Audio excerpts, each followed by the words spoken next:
இடுக்கி மாவட்டத்தில் சுற்றுலாத்துறைக்கு புத்துணர்வு அளிக்கும் விதத்தில் மாநில அரசின் முதல் பட்ஜெட் வெளியாகியுள்ளது.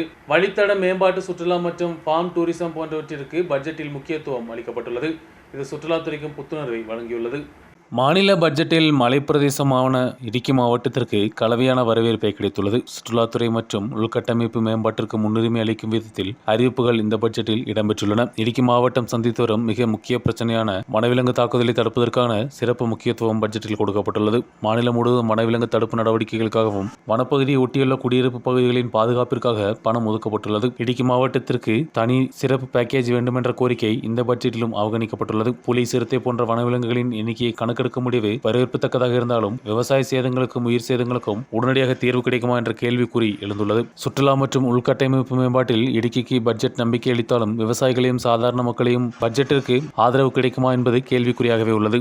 ஹைரேஞ்ச் பகுதிகளில் விவசாயங்களை பயிரிடுவது உற்சாகப்படுத்துவதற்கும் பட்டய விநியோகத்திற்கு தடையாக உள்ள அனைத்து பிரச்சனைகளுக்கும் தீர்வு காணப்படும் என்றும் அறிவிக்கப்பட்டுள்ளது. ரப்பருக்கான அடிப்படை விலை 200 250 உயர்த்தப்படும். பழங்குடியின மக்களின் ஆரோக்கியத்திற்காக புதிய கிளஸ்டர்கள் நிறுவப்படும். SC ST பிரிவினருக்காக பட்ஜெட்டில் ஒதுக்கப்பட்ட நிதி முறையாக பயன்படுத்துவதையும் திட்டங்கள் கால அளவுக்குள் செயல்படுத்துவதையும் உறுதி செய்ய புதிய சட்டம் கொண்டுவரப்படும். SC ST பிரிவினருக்காக புதிய வீட்டு வசதி திட்டம் செயல்படுத்தப்படும். SC ST பிரிவினருக்கு அரசு வேலைகளில் உரிய முன்னுரிமை அளிக்க சிறப்பு ஆள் சேர்ப்பு முகாம் நடத்தப்படும். பட்ஜெட்டின் பல்வேறு சிறப்பம்சங்கள் விவசாயிகளுக்கு ஆறுதல் அளிக்குமா என்பது சந்தேகமாகவே உள்ளது. மிளகு, ஏலம், காபி போன்ற உற்பத்திகளின் வீழ்ச்சியை தடுக்கவோ விவசாயிகளுக்கு நேரடியாக நிவாரணம் அளிக்கவோ மானியங்களோ பட்ஜெட்டில் குறிப்பிடப்படவில்லை என்பதும் ஏமாற்றம் அளிக்கிறது. News desk, மீடியாநெட்.